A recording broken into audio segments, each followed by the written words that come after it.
24장 1절부터 3절입니다. 레위기서 24장 우리 1절부터 3절 우리 짧기 때문에 같이 우리 한 목소리로 같이 읽겠습니다. 우리 같이 읽겠습니다. 시작. 여호와께서 모세에게 말씀하여 이르시되 이스라엘 자손에게 명령하여 불을 켜기 위하여 감람을 찔러낸 순결한 기름을 내게로 가져오게 하여 계속해서 등잔불을 켜둘지며 아론은 회막과 증거계 휘장 밖에서 저녁부터 아침까지 여호와 앞에 항상 등잔불을 정리할지니 이는 너희 대대로 지킬 영원한 규례니라. 아멘. 오랜만에 오니까 마이크 시설이 엄청 좋네요. 제 목소리가 이렇게 좋았는지 몰랐어요. 너무나 또 오랜만에 뵙게 돼서 반갑고요. 너무나도 반갑고 감사합니다. 그리고 또 오랜만에 보는 또 얼굴도 있고 그래서 또 오늘 특별히 비가 올 수 있는 가능성이 있는 목요일 밤입니다. 비 오는 수요일이 보다 훨씬 예수님이 오실 수 있는 시간인 것 같아요. 목요일 저녁이 항상 하나님이 귀한 이 시간 가운데 또 특별히 구별하여서 하나님의 정의 부대를 하나님이 귀한 하나님이 특별히 여기시는 분들을 오늘 하나님이 부르시고 또 귀한 말씀과 은혜를 주실 줄로 믿습니다. 그래서 오늘 귀한 힘을 얻는 시간 되시길 주님의 이름으로 축복합니다. 우리가 이제 신앙생활 중에 우리에게 혹시 고민이 없다면 우리는 우리가 받은 구원에 대해 다시 한번 깊이 생각해 볼 필요가 있어요. 다시 말하면 우리가 정말 구원을 받았고 하나님 앞에 부름을 받았다면 우리 안에 반드시 고민이 있어야 됩니다. 신앙생활하면서 무조건 막 기쁘고 행복한 게요, 오히려 그게 이상할 수 있어요. 우리에게는 반드시 고민이 있어야 됩니다. 어떤 고민이 있어야 되냐면 새로운 질문과 고민이 생겨야 되는 거예요. 예를 들어서 출애굽한 이스라엘 백성이요, 가나안까지 가는 그 기간이 사실은 아무리 오래 걸려도요, 아무리 돌고 돌아도 최장 잡으면 2달이에요. 일찍 가면 1달이면 갈 수 있어요.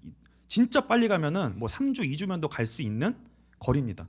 근데 이제 아이들부터 노인까지 다 있잖아요. 그냥 그것까지 다 감안해도 길게 잡으면 1달, 더 길게 잡으면 2달이면 갈 수 있는 거리예요.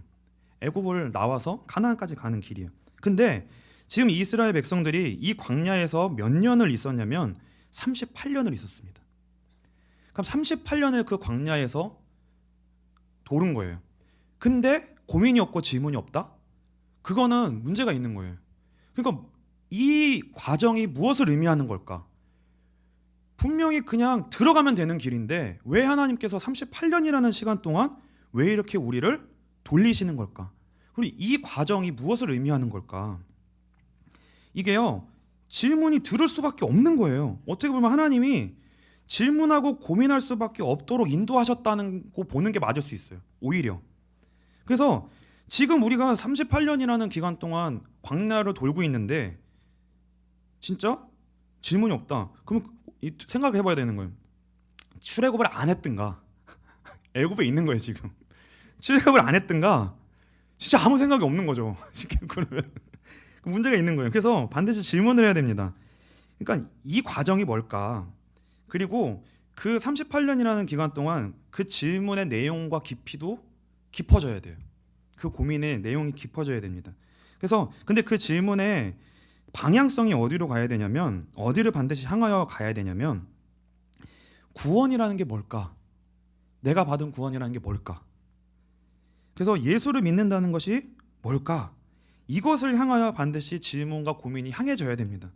그래서 성도는요, 이 질문을 안 하면 우리 삶의 여정의 과정이 뭔지를 풀 수가 없어요. 왜냐하면 답이 나올 수가 없거든요. 내가 지금 이 과정이 뭘 의미하는 걸까? 나에게 오늘이 무엇을 의미하는 걸까? 이게요, 구원이 무엇인가, 예수를 믿는다는 게 무엇인가를 통하지 않으면 답이 절대 안 나온다는 거예요. 성도는 그게 아니면. 그래서 우리가 이 질문이 없고 이 질문의 방향성이 그것을 향해 빗나가 있으면 우리 삶에 반드시 오늘 어떠한 상태가 되냐면 흑암, 혼돈, 공허가 우리 마음에 찾아오는 거예요. 쉽게 말하면 뭐냐면 오늘을 사는데 답답한 거죠. 오늘의 삶이 답답한 거예요. 그게 뭐예요? 흑암이에요. 답답해요. 그리고 혼돈은 뭐냐면 구분이 안 되는 거예요. 이게 맞는 건지 저게 맞는 건지. 이게 질서가 안 잡혀 있는 거죠. 정리가 안 되는 거예요, 항상. 그러면 그 결론이 뭐냐면 공허인데, 이 공허가 뭐냐면 오늘 내가 열심히 살았어요. 뭔가를 했어요. 오늘도 여러분 대충 사신 분 없죠? 대충 사셨나요? 하루를 사는데요, 힘이 얼마나 많이 드는지 몰라요. 저도 이게 이렇게 매일매일 이렇게, 전 에너지가 원래 좀 별로 없잖아요. 근데 그 에너지를, 제가 가지고 있는 에너지의 몇 배 되는 에너지를 써야 되는 일이 항상 있는 거예요. 그러면 그 하루에 저에게 와 있는 일을 감당해내기 위해서도 어마어마한 힘을 써야 되는데, 근데 그 모든 일을 하는데 그 일을 하면서도 이게 무슨 의미가 있을까? 하고 나서도 이게 나에게 의미로 다가오지 않는 거예요. 그럼 하루가, 우리 인생이 뭐냐면 공허한 거죠. 열심히 살았는데 그게 무엇과 연결이 되지 않는다고 느낄 때, 근데 그거를 내일 또 살아야 돼. 내일 또 해야 돼. 이게요, 흑암, 혼돈, 공허인 거예요. 그래서 구원받았다는 것이 무엇을 의미하는가? 반드시 질문을 해야 됩니다. 이 힘듦이 올 때 질문해야 돼요. 구원받았다는 게 뭘까? 이게요. 첫 번째로는 구원받았다는 거는 간단합니다. 애굽과 완전 결별한 거예요. 그렇죠? 출애굽은 뭐냐면 애굽에서 완전히 나온 거죠. 결별한 거죠. 이거를 다른 말로 이야기하면 죄 문제가 끝났다는 겁니다. 그럼 이 죄 문제는 다른 말로 이야기하면 과거 문제가 끝났다는 거예요. 그렇죠?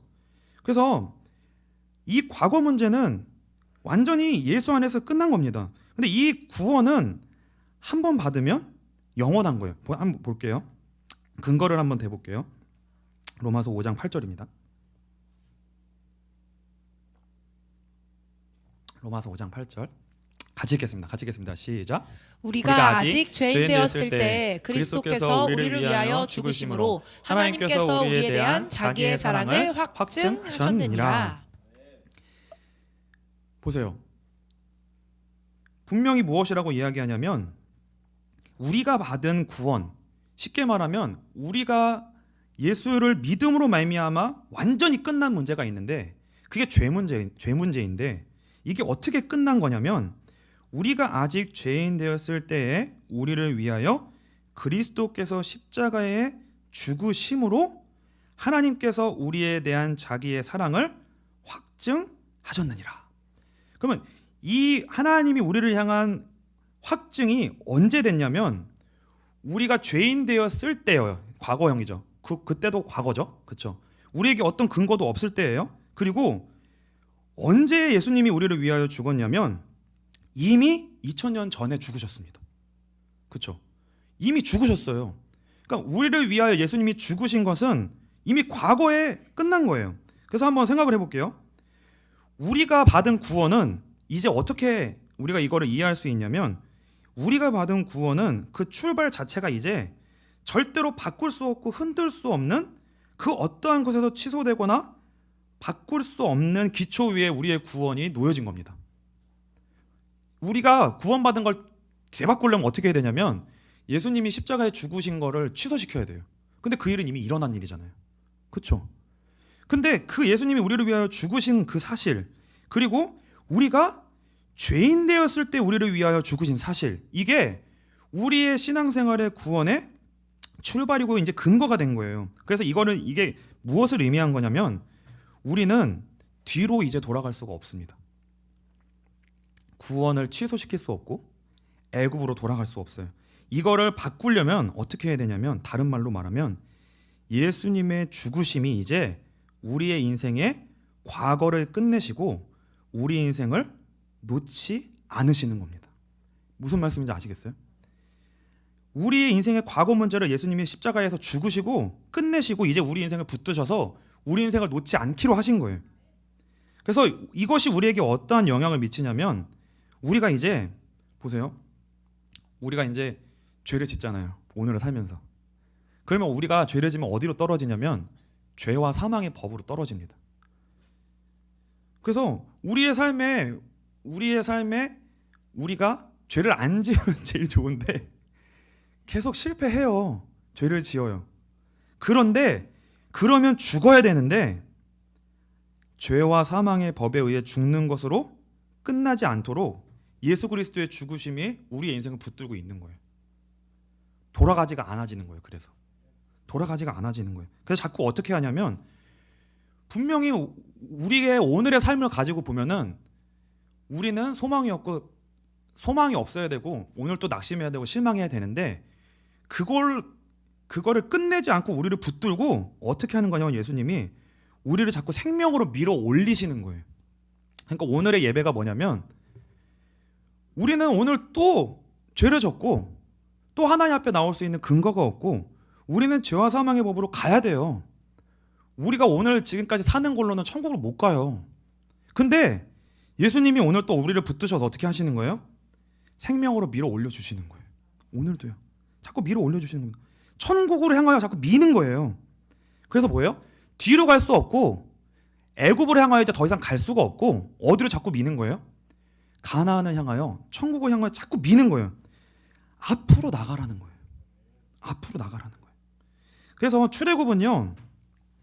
그 자체가 목적이 아니라 반드시 가나안을 향하여 목적으로 하는 겁니다. 그럼 우리가 반드시 기억해야 되는 거예요. 내가 받은 구원이 뭐고 이 구원은 절대로 취소될 수 없고 왜요? 애초부터 우리가 잘해서 성립된 구원이 아니에요. 우리가 죄인 될 때 예수님이 우리의 사랑을 확증하신 거예요. 그리고 우리를 위하여 이미 죽으셨어요. 이걸 물을 수가 없어요. 물을 수가 없어요. 그냥 쉽게 말하면 죽을 수가 없어요. 이제 우리는 지옥을 갈 수가 없어요. 그게 구원만의 출발입니다. 우리의 출발이에요. 우리가 받은 구원이 어마어마한 거예요. 이 시작이요. 근데 이 시작이 어마어마한 것이 우리를 향해 어디로 미냐면 죽을 수 없도록 자꾸 우리를 생명으로 밀고 예배로 밀고 천국을 향하여 미는 거예요. 나가라는 거예요. 가나안을 향하여. 그래서 우리는 기억해야 되는 겁니다. 우리가 받은 구원이 무엇이고 이 구원이 목적하는 자리가 어디인가. 이거를 끊임없이 기억해야 됩니다. 언제 기억해야 되냐면 흑암과 혼돈과 공허가 올 때. 반드시 오잖아요. 그렇죠? 몇 번이나 오세요? 저는 요새 되게 많이 오는 것 같은데. 요새 되게 많이 와요. 흑암, 혼돈, 공허. 그러니까 오는 게 아니라 그냥 거기 안에 있는 것 같아요. 요새는. 흑암, 혼돈, 공허가 있어서 이 고민과 질문을 하지 않으면 안 되게 하나님이 계속 뭐예요? 미시는 거예요. 계속 미는 거예요. 그래서 이 질문을 해야 오늘이라는 게 나온다는 거죠. 오늘 이 광야가 뭐냐? 내가 왜 하나님이 우리를 이 광야에 두셨냐? 애굽으로 돌아갈 수 없고 그런데 하나님은 우리를 가나안으로 향하여 미는데 그 과정에 우리가 있는 건데 그렇죠? 이 오늘의 여기 광야를 그래야 이해하고 살아낼 수가 있습니다. 이게요 예수 안에서 다른 말로 하면 과거 그리고 미래 이게 나와야 내가 누구인지가 오늘 나온다는 거예요. 그렇죠? 근데 이게 우리에게 불분명한 거예요 항상. 그래서 고민하고 질문을 해야 된다는 거예요. 그렇죠? 끊임없이. 그래서요 광야는 어떤 곳이냐면 무덤입니다. 쉽게 말하면 광야는 그 답이 안 나오면 흑암, 혼돈, 공허 속에서 계속 헤매다가 결국은 지쳐서 죽게 되는 곳이에요. 계속 지치는 거예요. 그러니까 하루를 열심히 사는데 길이 안 나오는 거죠. 쉽게 말하면 길이 안 나오는 거예요. 근데 이 광야에서 사는 길이 오직 한 군데만 있습니다. 이 광야에서 살 수 있는 길이 한 군데만 있어요. 어디냐면 성막이에요. 성막이에요. 광야에 하나님이 성막을 주셨습니다. 근데 여러분들 성막의 구조 요새 그 재직회 하시기 전에 레위기 다 끝났어요? 레위기 하던 중이었죠. 레위기 그래서 아실 텐데 성막의 구조가 우리가 알다시피 3중 구조로 되어 있습니다. 어떻게 되어 있죠? 제일 가장 바깥이 성막 그거 성막들 그쵸? 그리고 사실 그거는 그냥 외부인 거고 진짜 중요한 거는 성소와 지성소죠. 장막이 막으로 되어져 있는 곳인 거죠. 근데 이 구조가 어떻게 되어 있냐면 이 성소와 지성소는 하나님이 여러 가지 그 재료를 써서 덮개로 다 덮어놨어요. 뭐 해달 가죽, 뭐 여러 가지 그 가죽으로 그 천막을 다 덮어놓은 거예요. 몇 중 구조로. 그래서 그 성막 안에는 절대로 자연광, 쉽게 말하면 바깥에서 나오는 햇빛이 자연적으로 나오는 햇빛이 그 안에는 들어올 수 없도록 암막 형태로 되어 있는 거예요. 그러니까 성막 안에 들어가면 아예 깜깜해야 되는 거예요. 그렇게 돼 있어요. 그렇게 돼 있는 거예요. 완전히 세상의 빛이 차단되도록 덮여 있는 겁니다.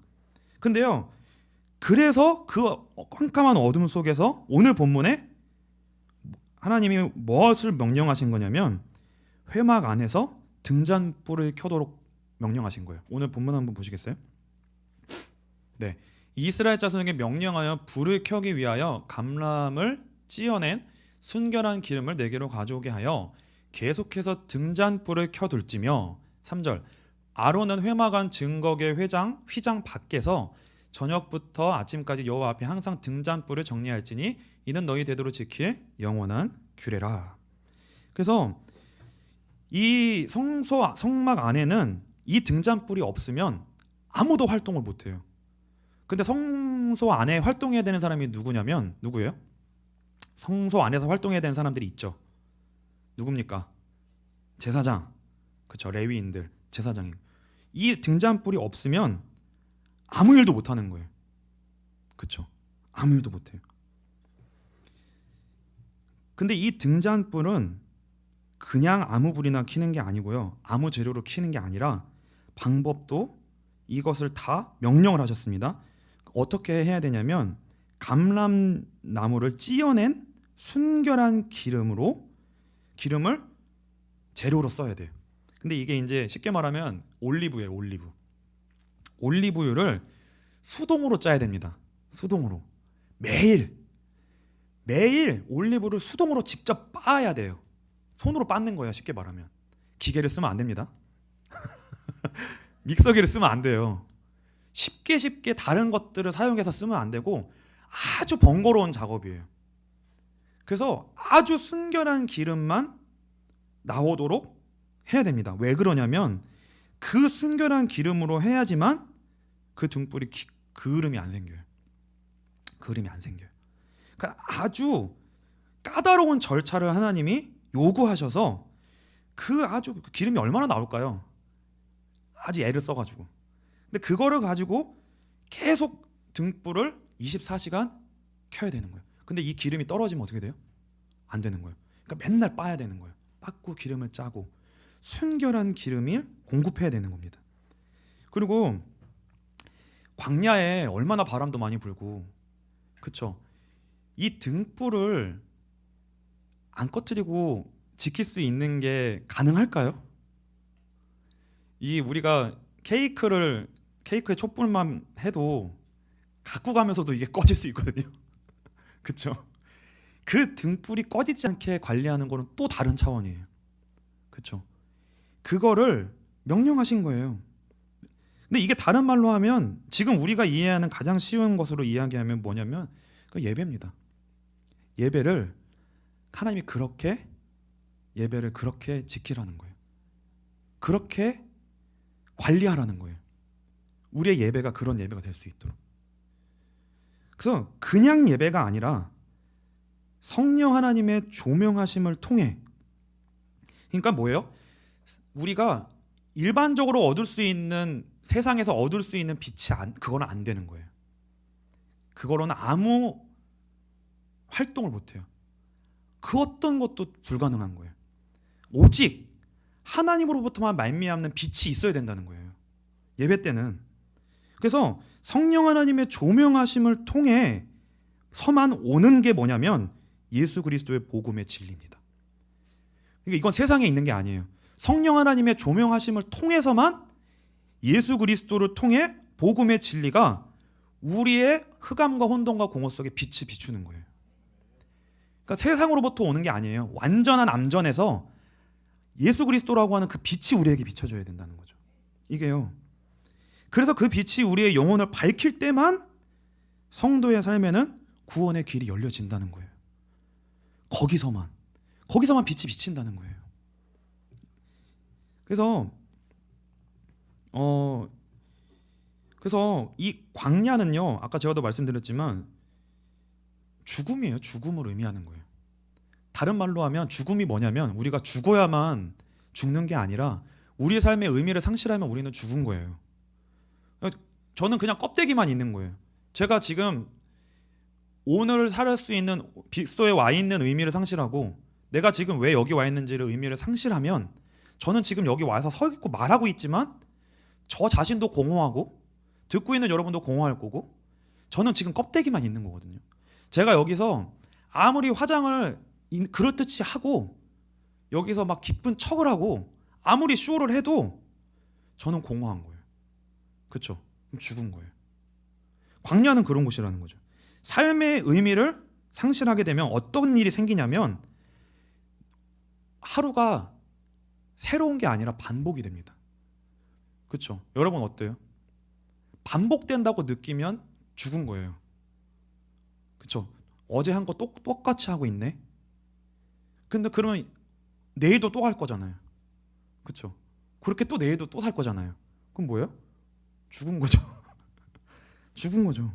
그러면 어떻게 되냐면 그 똑같은 일을 하다가 지치는 거예요. 생명력을 상실해서 죽어가는 겁니다. 이게요, 우리 삶이에요. 저는 이거로 요새 엄청 느껴요. 야, 정말 우리에게 정말 예배가 우리 삶에 회복되지 않으면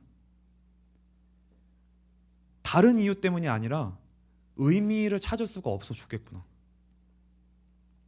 그리고 우리가 오늘 해야 되는 그 일들이 다 어떤 일이냐면 우리를 가치 있게 하지 않아요. 그렇죠? 다 누군가 우리 자신을 위해서 우리가 해야 되는 일이 아니라 누군가의 욕심을 위해, 욕망을 위해 어떤 잘못된 구조 속에서 우리가 하는 일들이 다 우리에게로 돌아오는 게 아니라 무언 다른 거를 향하여 나아가고, 그렇죠? 그거를 오늘에 있는 일을 해야 될 때마다 내가 가치가 없게 느껴지고 이게요 매일의 반복이 된다는 거죠. 그러면 광야는 성도에게 그 고민을 빨리 오게 하는 곳이에요. 그렇죠? 그래서 그 삶 속에서 하나님은 성도로 하여금 생각하게 하시고 고민하게 하는 겁니다. 근데 하나님이 그 고민을 하게 하시는데도 고민을 안 한다. 그러면 어떻게 되냐면 이게 어디까지 오냐면 이제 예배의 영역이 반복이 되어져요. 우리 삶에 드리는 예배가. 근데 우리는 진짜요 반드시 우리가 그 최전선과 가치도 지켜야 되는 마지막 마지노선이 뭐냐면 예배만큼은 절대로 반복이 되어서는 안 된다. 이게 우리의 인생 속에 마지막 생명선으로 지켜야 되는 거예요.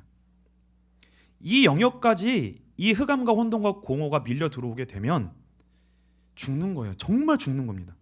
근데 하나님이 여기까지 우리의 예배를 통해서 이 동일한 그 고민을 하게 하신다. 예를 들면 예배도 반복이에요. 그렇죠? 이번 주일에 예배 드렸으면 근데 빗소는 이번 주일이 아니잖아. 어제도 드리고 오늘도 드리고 내일도 드려야 돼. 근데 이 예배가 다른 사람들이 일주일에라도 한 번이라도 오니까 아우 새롭다 이럴 수 있는데 어제도 드렸는데 오늘도 드렸는데 내일도 드렸는데 이게 뭐예요? 반복이 빨리 다가온다는 거예요. 반복이 빨리 다가오는 거예요. 그러면 반복으로 느껴지면 어떻게 되냐? 삶도 힘든데 교회 와서 헌신하고 봉사하는 것도 반복이 되고 그게 의미를 상실하게 되면 또 뭐예요? 지치는 거예요. 그렇죠? 그러면 예배도 똑같이 되겠죠. 근데요 그 과정들을 통해서 이게 헛된 게 아니라 성도는 반드시 이 과정들을 통해서 어떠한 과정이 생기는 거냐면 우리의 자아가 이 감람유를 빻아야 되거든요. 빻아야 기름이 나와요. 근데 빠지는 과정이 뭐냐면 찢겨지고 깨지는 겁니다. 쉽게 말하면 죽는 거예요. 찢겨지고 깨어지고 으스러지고 짓눌려지면서 빠지면서 뭐가 흘러나오는 거냐면 그 안에서 기름이 흘러나와요. 그래서 성도는 그 의미 없는, 그러니까 하나님의 은혜가 없는 상태에서는 우리의 삶이 의미가 없구나라는 거를 진짜 느껴야 되는 거예요. 그걸 느낄 때 뭐가 되는 거냐면 우리의 자아가 하나님의 섭리에 의해 찌어지고 빠지고 있는 거예요. 그래서 반드시 그 과정을 통해 고민하고 질문해야 됩니다. 네, 고민하고 질문해야 돼요.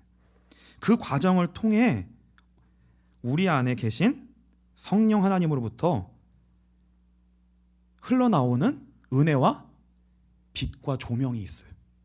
근데 그 조명을 통해 뭐가 오냐면 말씀이 오는 거예요.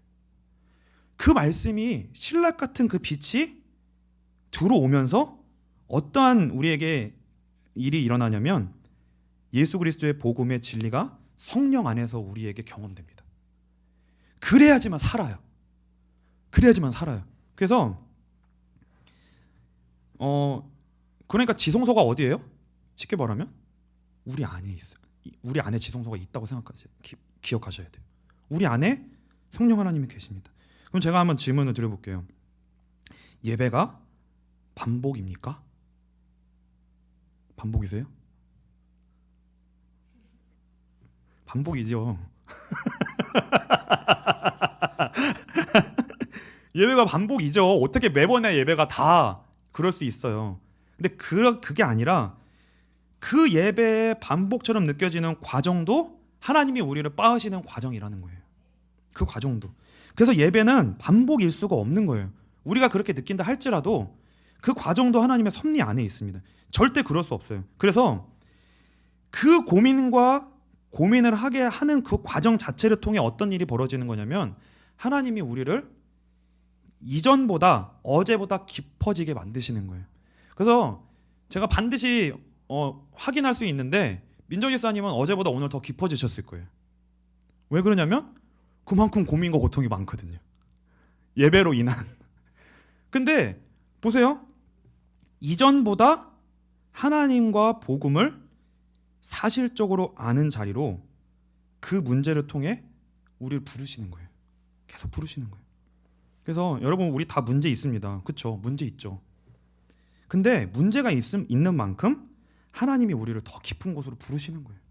부르시는 거예요. 그래서요, 여러분 빛과 소금 교회가 매일 예배를 드린 지가 얼마나 됐죠? 얼마나 됐나요? 진짜 오래된 것 같긴 한데. 근데 그렇게 오래 안 됐을 거예요. 근데 매일 드리니까 엄청 오래된 것 같이 느낀 거예요. 이게 뭐 아주 옛날 옛적부터 드린 것 같은, 약간 원래부터 우리는 태어났을 때부터 매일 예배 드린 것 같이 막 이렇게 이전은 기억이 안 나고. 근데 매일 예배 드렸는데 그 정말 우리가 셀 수 없는 만큼의 예배를 이미 또 숫자 세보면 그렇게 많이 안 들었을 건데 우리가 느낄 때 너무 많이 드린 것 같이 막 느낄 수 있거든요. 근데 그 예배를 드린 것만큼 우리의 삶과 현실 밖이 그렇게 많이 달라졌나요? 거의 그대로죠. 그러니까 밖은 달라지는 것들이 없는 것처럼 보이는데 분명한 건 뭐냐면 우리 속이 달라졌을 거예요. 반드시 달라졌습니다. 정도는 우리가 느낄 때는 그것이 적게 느낀 것처럼 보이지만 반드시 우리 속이 달라졌을 거예요. 이건 반드시 달라졌을 거예요. 그리고 그것이 앞으로 갈수록 우리의 속이 더 깊어지고 달라져야 된다는 거예요. 밖이 아니라 우리 속이요.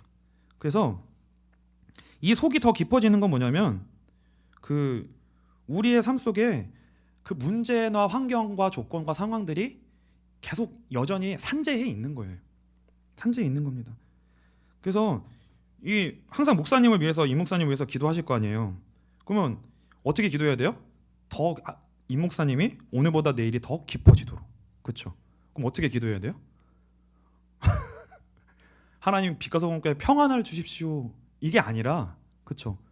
우리의 삶에 하나님의 계획이 있는 상황과 문제들이 그냥 그런 문제들이 아니라 하나님의 계획과 상황과 하나님의 뜻이 있는 축복으로 위장된 문제들이 우리의 삶에 하나님이 우리의 빛과 소금 교회의 성장을 위해 우리 인생 속에 그것이 끊이지 않을 수 있도록 은혜를 주십시오.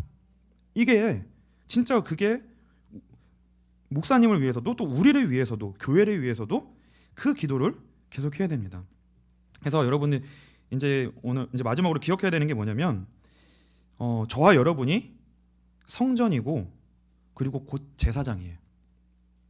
레위기 뭐로 배워요? 뭐 내가 제사장이 아닌데 대제사장 얘기 왜 배우고 뭐 그렇죠?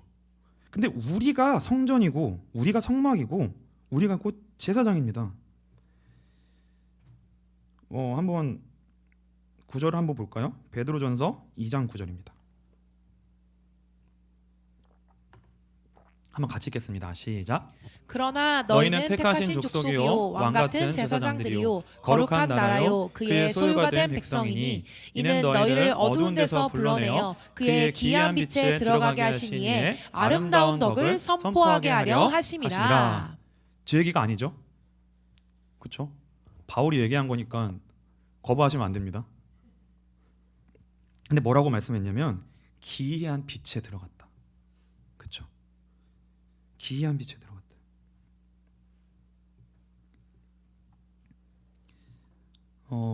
빛과 소금 교회는 이 기이한 빛, 정말 완전한 암전 가운데에서 그 어떤 빛도 어떤 것도 없는 완전한 암전 가운데에서 오직 하나님으로부터만 말미암아 영혼에 비치는 그 빛이, 성령 하나님으로부터 오는 그 빛이, 빛과 소금 교회 예배 가운데 저와 여러분의 삶에 그 빛이 있으십니까? 있죠. 그렇죠? 근데 그 빛이 작아도 상관없어요. 있냐 없느냐가 중요한 거예요. 그 빛이 있냐 없느냐. 사무엘상 3장 1절부터 한번 4절을 보겠습니다. 보세요. 우리 한번 같이 읽을까요? 같이 읽겠습니다. 아이 사무엘이 엘리 앞에서 여호와를 섬길 때에는 여호와의 말씀이 희귀하여 이상이 흔히 보이지 않았더라. 엘리의 눈이 점점 어두워가서 잘 보지 못하는 그때에 그가 자기 처소에 누웠고 하나님의 등불은 아직 꺼지지 아니하였으며 사무엘은 하나님의 궤 있는 여호와의 전 안에 누웠더니 여호와께서 사무엘을 부르시는지라 그가 대답하되 내가 여기 있나이다 하고. 이 시대가 말씀이 희귀하여 이상이 없는 시기라는 거예요. 그 말은 뭐냐면 그때 교회가 없었을까요? 예배가 없었을까요? 제사장이 없었을까요? 말씀이 없었을까요? 성도가 없었을까요? 다 있었어요.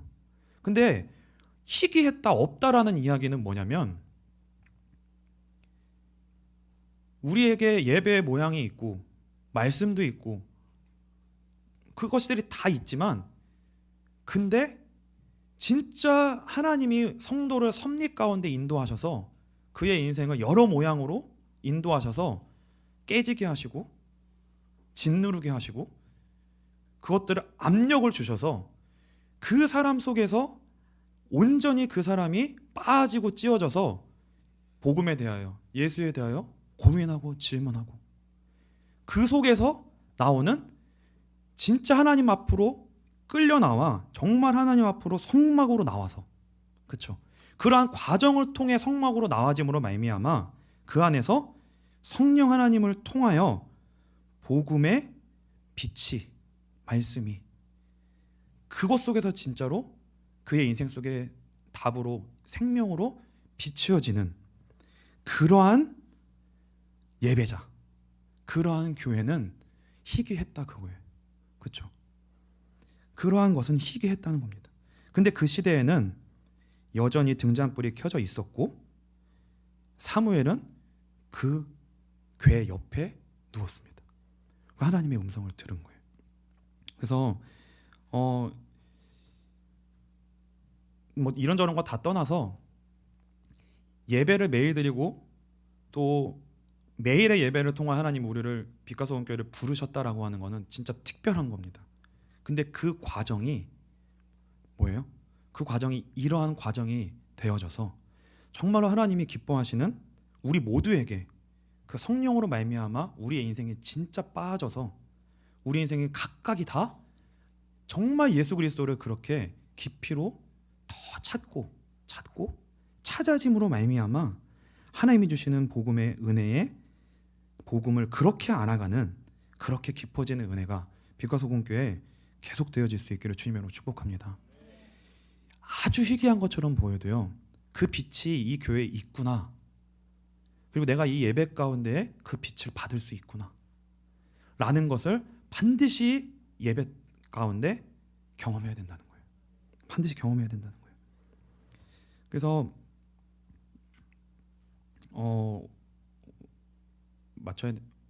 마칠까요? 좀 더 할까요? 우리 그 성경 구절을 한 번만 더 읽고, 저 안 찾은 건데 예레미야 31장 우리 31절을 좀 한번 읽고 우리 마지막으로 한번 마쳤으면 좋겠습니다. 예레미야 31장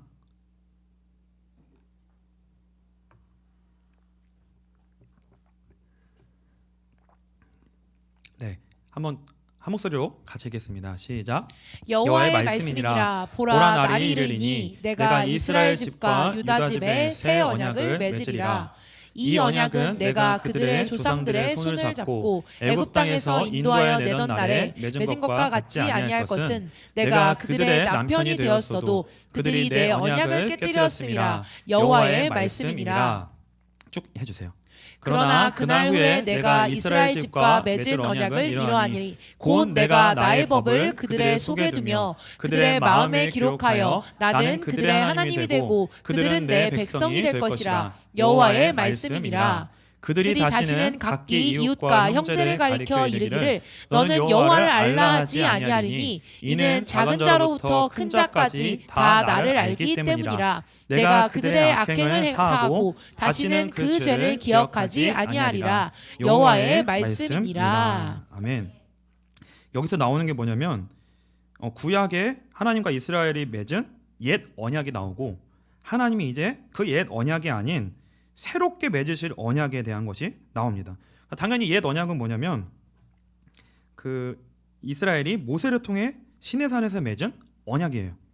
근데 이 언약은 여러분 어떻게 맺어지는 거냐면, 하나님과 이스라엘 가운데 구원의 언약을 맺은 건데, 그 하나님과 이스라엘이 언약을 맺었다는 증거를 하나님이 이스라엘 백성에게 주셨어요. 어떻게 주셨냐면, 증거를 돌판에다가 새겨서 증거 문서로 주셨습니다. 뭘까요? 돌판에 새겨진 증거 문서. 그거. 십계명 돌판. 그러니까 이 십계명 돌판이 그냥 십계명 돌판이 아니라 하나님과 이스라엘 사이에 언약을 맺었다는 거예요. 그러면 예를 들면 이거예요. 여러분 집문서 같은 거 계약문서 맺으면 정말 너 나랑 계약 맺었어? 물으면 어떻게 해야 돼요? 정말 맺었으면? 뭐가 있어요? 계약서가 있겠죠. 그럼 그 계약서를 들이밀어야 계약이 유효되는 거예요. 그럼 하나님과 이스라엘이 언약을 맺었어요. 그러면 이스라엘이 자기 혼자서 저는 하나님의 백성입니다. 근데 하나님은 나 너 몰라 이러면 어떻게 해요? 그럼 어떻게 해야 돼요 그때? 증거를 내밀어야죠. 그래서 하나님이 증거 문서를 주신 거예요. 이스라엘에게. 너 이 증거 문서 갖고 있어. 그게 너와 내가 언약을 맺은 증거야. 나는 너의 하나님이야. 그리고 너는 나의 백성이야. 그 증거가 바로 내가 준 증거 문서야. 그게 뭐냐면 하나님이 직접 새겨주신 거예요. 손으로. 근데 그 옛 언약은 어떻게 됐냐면 이스라엘이 깨트렸어요. 이스라엘이 직접 깨트렸어요. 그 언약이 깨졌어요. 근데 이제 하나님이 새롭게 그 구약의 방식이 아니라 새로운 방식으로 이제 언약을 맺으시는 겁니다. 아까 읽었는데 기억 못 하실 거예요? 네. 새 언약을 맺으리라. 32절. 그것은 애굽에서 옛날에 했던 맺은 것과 다르다. 왜냐하면 그들이 내 언약을 깨트렸다. 그래서 33절. 이제 새로 맺을 언약은 이러하니 곧 내가 나의 법을 그들의 속에 두며 그들의 마음에 기록하여 나는 그들의 하나님이 되고 그들은 내 백성이 될 것이라. 여호와의 말씀이니라. 다른 말로 하면 하나님이 이제 새롭게 나는 너의 하나님이 되고 너는 내 백성이 될 거야 라고 구원의 언약을 맺을 건데, 그 구원의 언약을 맺은 사람에게 그 언약 문서를 줘야 될 거 아니에요. 그렇죠? 그 언약 문서를 어디에다가 두시겠다는 거예요? 마음에 새기겠다는 거예요. 이제는 그 바깥에다 새겼을 때는 그게 깨졌는데 마음에다 새기면 이건 영원하다는 거예요. 안 깨질 거라는 거예요. 그래서 내가 한번 이제는 새로운 방식으로 내가 그의 백성과 언약을 맺으면 이건 안 깨지는 언약이라는 거죠. 다른 말로 하면 내가 깨고 싶어도 하나님이 이 사람을 붙잡아서 놓아지지가 않는 언약인 거예요. 근데 이 언약 문서는 하나님이 직접 새겨주셔야 됩니다. 그러면 어떻게 새겨지는 거냐면 성령 하나님이 직접 새겨주시는 거예요. 그러면 질문을 다시 한번 해볼게요. 구약에는 십계명 돌판을 갖고 있어야 하나님과의 언약이 맺어진 거예요. 그렇죠? 그럼 지금은 새 언약에서의 증거 문서는 뭘까요? 새 언약은 증거 문서는 뭘까요? 여러분에게 그게 있어야 돼요. 하나님이 직접 새겨 넣으셔야 돼요. 여러분의 마음에. 그게 여러분에게 있어야 하나님이 너 진짜 내 자녀 맞아? 그럼 저 이거 있는데요? 하나님이 직접 새겨주셨잖아요 라고 이야기할 수 있는 증거 문서가 여러분의 마음에 있어야 되는 거예요. 뭘까요? 띠용.